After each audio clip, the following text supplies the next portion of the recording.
Hey friends, this is Dolynny TV. Glad to have you aboard this evening as the Edmonton Oilers, you see right here, turn in an 8-goal performance, a 5+ goal performance for the second game in a row, and this time beat the Anaheim Ducks 8-2. An absolute stellar effort from the Oilers. I mean, you know what? Here I put it this way in the live stream, simply put, for the Oilers, this is the kind of effort you should expect against the Ducks. The Ducks are still quite a subpar hockey team. Yes, they're ahead of you in the standings, but as we've said for a majority of this season, the Oilers are not the team they have showed they are, and tonight they turn in that performance that says, no, we aren't that 6-12-1 team. We're now a 7-12-1 team in convincing fashion. So when you see the title tonight, and I got to make sure I mention this before the first minute's up, it's not a question of are the Oilers going to go on a run and win the Stanley Cup. Is the Oilers team, as it was last season, back on the ice here in this season, right? Is good things are going to happen if the Oilers keep winning 5-0 and 8-2. That's undeniable. Mixed results though. You've got Vegas Tuesday. Does it hold up? 7 p.m. puck drop. We're going to find out. Friends, if you are new to the channel here on Dolynny TV for this post-game edition, I'd enjoy if you could hit that subscribe button. Closing in on 15,000. Big night on the live stream helped out with that as well. But no, friends, it's going to be a huge, huge thing to see if the Edmonton Oilers can truly pull off more or less the improbable, not the impossible. I've never ruled it out 100% of the way, but I think to say that the Oilers winning this season in a good fashion is improbable. You got to win 65% of your games from here, but you do the math now. We've got 15 points in 20 games. That leaves you with 62 games left in the season, and that's 124 points, right? 124 points. You multiply that by 0.65, suddenly that's 80 points, so you are right there on the money. You're actually under 65%. 64.5% gets you 80 more points. So the Oilers in 2 games have taken it from here down to here in terms of what you need to do to win these hockey games, right? We were about 66% just over when we faced the Washington Capitals of games we had to win points percentage wise, and now suddenly you're down below 65 just like that 2 games later. So the Oilers putting together a little heater here, right? 2 straight wins. Now you go into Vegas, and I'm going to tell you, we can recap this hockey game all you want, but the Oilers being back a night like this, that says a lot.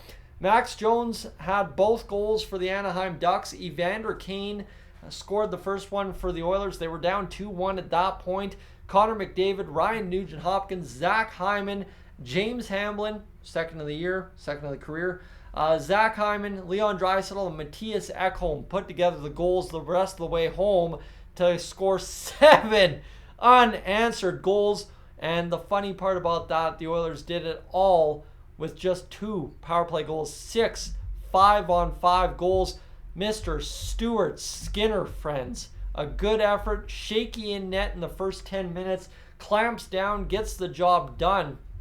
Obviously, you like to see it. Everybody on the ice, Cody Ceci and Warren Foegele and Ryan McLeod were the only minus players in this hockey game for the Oilers. .913 save percentage for Stuart Skinner, who, again, over the last, 5-6 games has turned in a below 2.60 goals against average and a above .905 save percentage. So Stuart Skinner regaining his momentum as well. So you like to see it. It's been a great effort for the Edmonton Oilers. Would love to see more of this. I think the biggest thing we saw tonight is the Oilers got up at the end of the first period. They were up 4-2, and they were cheating for offense where the Ducks would let them in that first period. And then the Oilers from there just kept, you know what, shoot the puck when you had an opportunity, find the net, and they did it. Just simply put the puck in the back of the net. It was a bad night for the Anaheim Ducks. I'm not going to say that the Oilers dominated the Ducks 110%. Not a really good night at all for the Ducks. They were bleeding chances in that first, and the Oilers buried them on that. And then the Oilers got some power play goals as well, and you end up winning 8-2, and now you're 7-13 on the season. The Ducks are 9-12, and you're 3 points back of them. But no, it was a fantastic. Just the Oilers did exactly period by period what they need and what they should do to win hockey games on a consistent basis. Now, by no means should you go down 2-1 every single first period, because that's a disaster recipe, especially if you do that against Vegas on Tuesday. But again, right, the Oilers took advantage of what the Ducks gave them, and that's going to be the key line against the Vegas Golden Knights on Tuesday night, is when the Golden Knights give you an opportunity, capitalize on it. Connor McDavid, what's to say about him? A 5.9. Yeah, capitalizing everywhere. But the Golden Knights, I don't think you can expect the Oilers to score 8 goals against, because again, Logan Thompson, Adin Hill, either or has your number, and you're probably going to be in tough to score more than 3 or 4 goals. So the question is, you've given up 2 goals in the last 2 games combined. Can you give up 3 or less against the Golden Knights and either A, force overtime and get a point at minimum, or B, go out there and get the 2 points based on giving up 2 or less? That's going to be the big tall task for the Edmonton Oilers this evening. So friends, that's where we currently sit after all is said and done. I'd like to thank everybody that's tuning into the live stream right now, so we're still hanging with me. I'm just going to do a quick refresh of the X machine to see if there's anything here. Connor McDavid on team after the slow start. By no means are we dead in the water, and no, right, they still controlled their fate. They could easily go out there and win hockey games and change the momentum of the season, and that's kind of what we see happening here. Yes, you know what, you ended up losing that hockey game against the Tampa Bay Lightning. You lost against the Florida Panthers, but you were right there in it. Obviously, Carolina was a bad night. You didn't win. That's fine. But you know what? Now you answer back with a convincing 13 goals in the last 6 periods of hockey. You're averaging 2.1 goals per game in the last 2 periods. That's 2 games. That's pretty impressive. The Oilers are going to win a lot of hockey games if they score 6 point some odd goals per game. So, friends, it's a good night. The Oilers, are they back again? I will reserve comment until we win against Vegas, if we win against Vegas. But it's a night where you feel good.